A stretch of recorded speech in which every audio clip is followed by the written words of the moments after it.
Today is Easter Sunday, and welcome to Conversations with Damien. And today, my topic is going to be on the Christ consciousness. But for just a moment, let us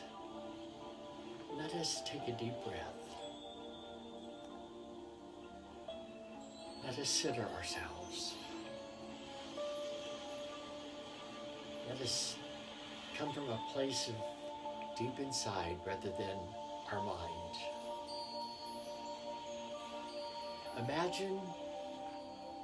Imagine that God is the center of this room.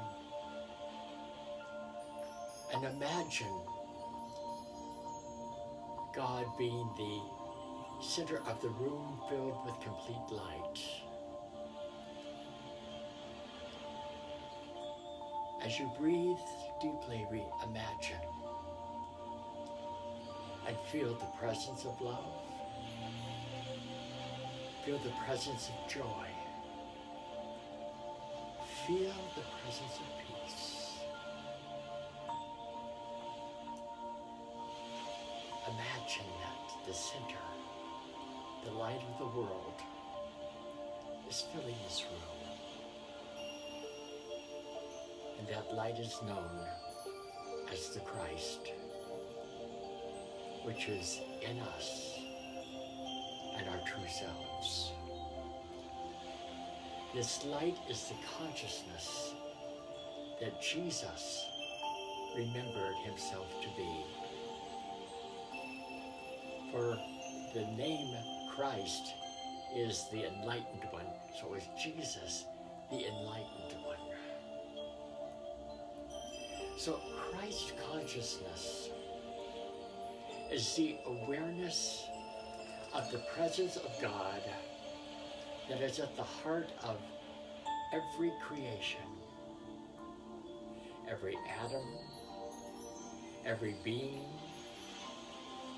every race, every human, every plant, every rock, the sun, the moon, the stars, every animal, everywhere. When we expand our identity from this body and from our personality to that of the omnipresent Spirit, we realize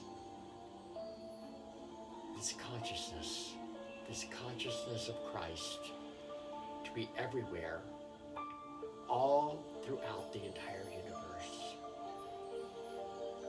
So just for a few moments, I want to be able to talk about Jesus a little bit and what I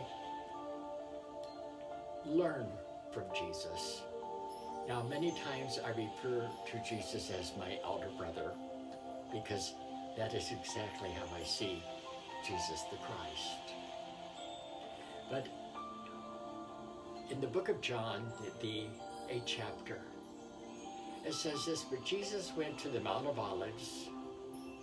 At dawn, he appeared again at the temple courts, and where all the people gathered around him, he sat down to teach them. But the teachers of the law and the Pharisees brought a woman caught in adultery, and they were going to stone her. And they, being the religious ones, the moral highbrow, the ones that set the standard for what was morality, they asked Jesus about it. Jesus thought about it for a moment, and he looked at the ground, and he bends down on the ground. He begins to draw in the sand. Still looking at the sand and at the ground, he says,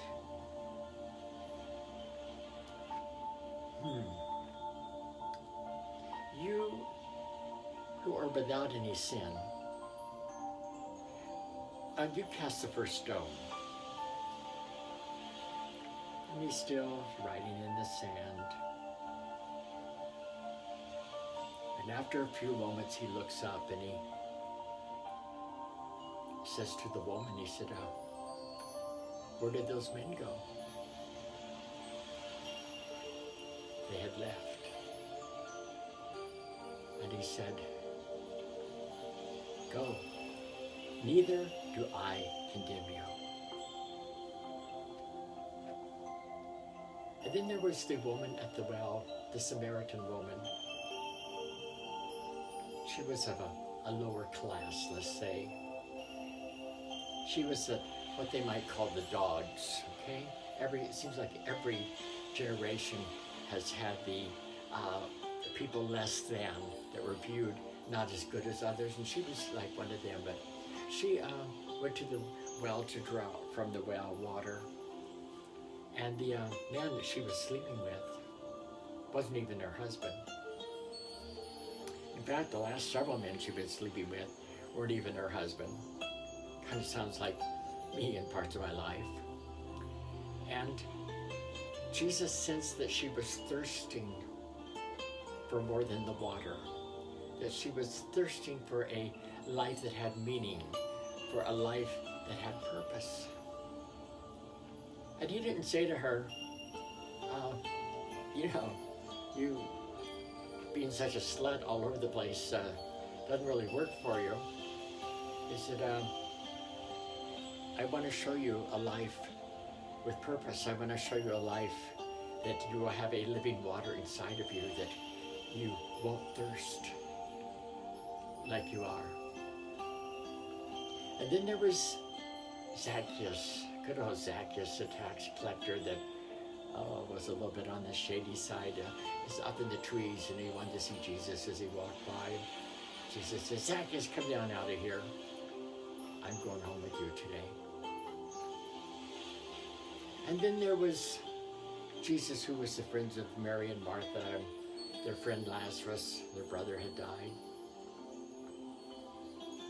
And Jesus goes to the tomb, looks at Zacchaeus laying there. He says, boy, Zacchaeus, come on, get out of here. And he came forth, as the story goes. So what is my point on this? Jesus always saw beyond the problem into the solution.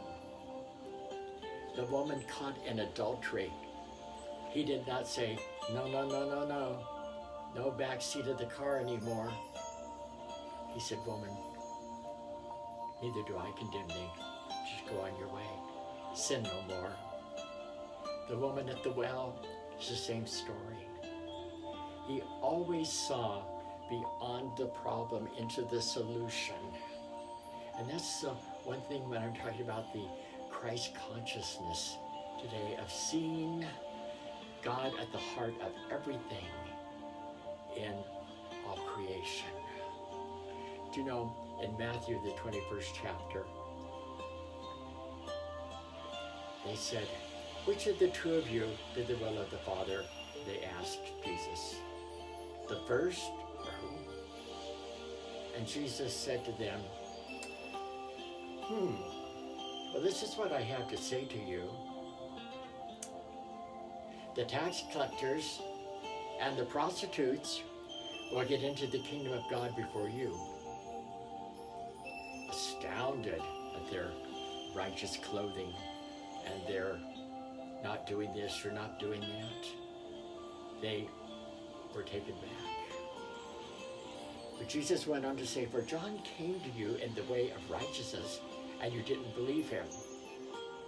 But the tax collectors and the prostitutes did believe him. And you seeing this doesn't even feel remorse after, as you to even begin to believe him. So this Christ consciousness that I'm talking about, this Christ consciousness that lives in us. John 17 is an interesting verse because Jesus says this as he's talking. He says, that they all may be one, as thou, Father, as he's talking in a prayer, art in me, and I in thee, that they also may be one with us, that the world may believe that thou hast sent me. And in Galatians, Paul writes this, I have been crucified with Christ, and today's the Resurrection Sunday, and I no longer live, but Christ lives in me. The life I now live in the body, I live by faith in the Son of God, who loved me and gave himself for me. One of the great lines in the Bible that I absolutely love is when Jesus stops and he says, I am the resurrection. The two most powerful words in the whole universe are the I am, and then what follows that. So what you're talking about? I am the resurrection over my illness. I am the resurrection over my mental difficulties. I am the resurrection over a failed marriage. I am the resurrection over being dehumanized. I am the resurrection, and I choose to live my life in the Christ consciousness. So, not to be putting down religion and not to sound religious, but how do we come to a place of where we begin to really realize this Christ consciousness? And I think it comes in the natural time of things. Now first, you must really want to find God. And it's just like, when it's time to stop breathing and you get up in the morning, we reach a sense of wanting to know God. Now, all of my life, I've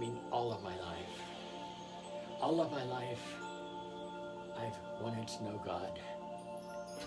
And I have gotten stuck. Oh, there goes the air. Hold on.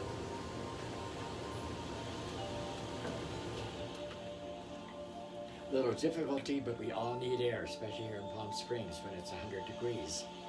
So I remember that I would lay on the bed at times. I'd say, God, I really want to know you. I really want to, and tears were running down my face. And I was going to the First Church of the should nots. You should not do this, you should not do that, you should not. And nothing really satisfied me. I have a very good friend who I think is probably watching today, who went to a Liberty Bible College, right? And has a fabulous voice and sings. And he traveled with the choir from Liberty Baptist College. And he had told me the story that they had gone to this church, and part of the group, there was a black man in his group that was one of the singers. And they went to the church, and the pastor of the church told them that the black man couldn't come into the church to sing. We're talking about Christ consciousness here. Talk about the consciousness of love and peace and joy. And so the group leader told the black man, he said, you've got to go sit in the bus while we come into the church and present our program. And you know how I'm always saying to you that we're here to be the expression of God? Well, you got to go sit in the bus while we go be the expression of God. So my friend, who is white, he said if he's got to sit in the bus, then I'm going to sit in the bus with him. So, being in the world of religion and seeing how so much of the church was anything but Christ conscious made me pull away from the church. You know, I had had a successful ministry. I was in my 30s. I was still questioning, but I still wanted to know God. You know, and often I would say, God, I really love you. I know I do, but I really don't like your kids. I don't like what I see going on. And I went on to get a doctorate. And my doctorate was in religious studies and studying various religions and various spiritual practices. I doubted where I was at. And I want to say something to you if you're watching. Doubt is a good thing, because when you doubt, it presses you to the point that you want to know. And I started my search in my doubt because I wanted to know. I wanted to know what it was to know God and not know some of the things that I was experiencing that didn't feel right inside me. Do you know, the musician Bono said this. He said, religion is what you have when the Holy Spirit has left the room. And I think that's so true. And please don't take me to be anti-religion. It's a nice club if you want to choose a club to belong to. But it isn't your basis for a spiritual life. Yes, I love when I go and there is a real worship. People often say that I am a New Age Pentecostal. I said, I'm not really one for having titles and labels. I'm just a human being trying to be the expression of God on this earth. So first we must have the Christ consciousness. We must have that really desire. God, I really want to know you. And then we must develop human sympathies. What do you mean when I say that? Develop a sense of doing kind acts of kindness for people. Because every time that you do a kind act for somebody, there is an energy that goes in your spine, and your spine reaches up, and you go beyond your comfort zone, and you expand your sympathy, and this love that comes through you expands. I often say that God does not give to you what God does not expect to flow through you. And then the third thing is begin to practice spiritual qualities. Practice love. Practice joy. Practice peace. Practice calmness. And then when you pray, let your consciousness expand. Expand beyond us four and no more. Let it expand beyond people all over the world, all nations. Let it expand to the people in need. And the last one that I want to bring to you is to practice meditation. Some of you probably are sick of me talking about meditation because I talk about it all the time, because it is the way to bring the light and the consciousness of Christ into us. Focus on the spiritual eye and focus on the deep peace that there is.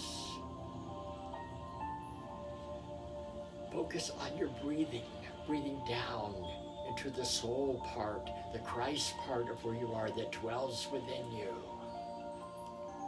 Do you know, there are various doorways to God. And some of these doors are known as philosophies and religion, and instead of them being open, usually a lot of them are closed, right? And instead of encouraging and allowing us to walk through the door and walk back to the presence of God from which we came, they tend to ask us to just fall down and worship at the door. And then our destiny becomes one that's distracted, and we're worshiping the door handle or the doorknob. In other words, we're a Catholic, we're a Baptist, we're a Methodist, we're a Jew, we're a whatever it is, that we're there at the door. And then our ego places these doors, and they begin to serve as barriers actually between us and God. The very pathway that sometimes we have chosen to know God is the very door that slams in our face that keeps us from knowing God. I'm only telling you my experience. And it was after I left the church, and you say, do you go to church now? Yes and no. That I had that intense, deep search to know God. And what I know this is true spiritual teachers and healers are like welcome mats. They're not to be trampled on, but they're to help us cleanse our feet of the understanding as we pass through the doorway, on our way home, to know the Godness in us. Part of my journey was to experience and search ideas that I never would have before, to listen to teachers that I never would have before. Part of my journey was to begin to study quantum physics, and understanding that everything is a part of everything else, and I began to understand that science and the Bible really do coordinate each other, and there is no opposite on it. I begin to seek the light beyond all the barriers. I began to seek the way of God itself, and to refuse to settle for doors and fixtures. And when I was in the world of religion, there was lots of doors, lots of fixtures. Religious theater. We have religious theater every Sunday on our televisions. But I want to say this. Follow all the welcome signs. But walk away from any door with the signs that read, there's no room at the inn. There's no room for the gays. There is no room for the black man to be singing in our church today. There's no room for the disenfranchised. There's no room. Because you see, with Christ consciousness, there's always room. Room to be filled with love. Room to be filled with peace. Room to be filled with joy. I am the resurrection. Yes, and knowing God, and truly knowing God, there is a death. And sometimes that death comes through painful crucifixion. And it may not have been like crucifixion on the cross like Jesus was. But there are painful crucifixions that have happened in our lives, that have happened to our ego, that have had to happen so that we could rise in the fullness of the Christ that lives in us.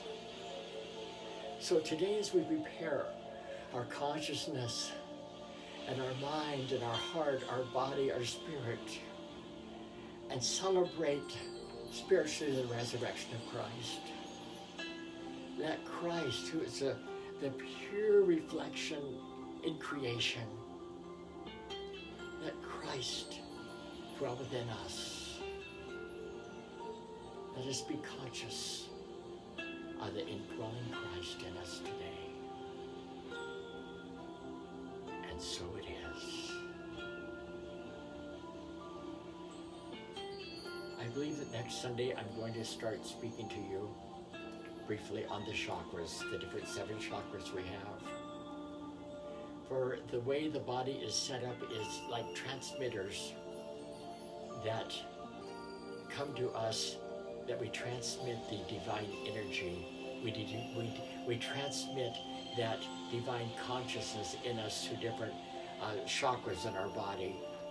And when those chakras are shut down, we stop transmitting, and we begin to transmit through the ego, through the monkey mind, rather than from our heart consciousness. So that's going to be next Sunday. I want to say Happy Resurrection Sunday. Peace be with you. And remember this. Always remember this. Yes, here it goes. Kindness. Kindness is the language the deaf can hear. Kindness is the language that the blind can see. Be kind to yourself and be kind to those around you. Be conscious of the Christ consciousness that lives in you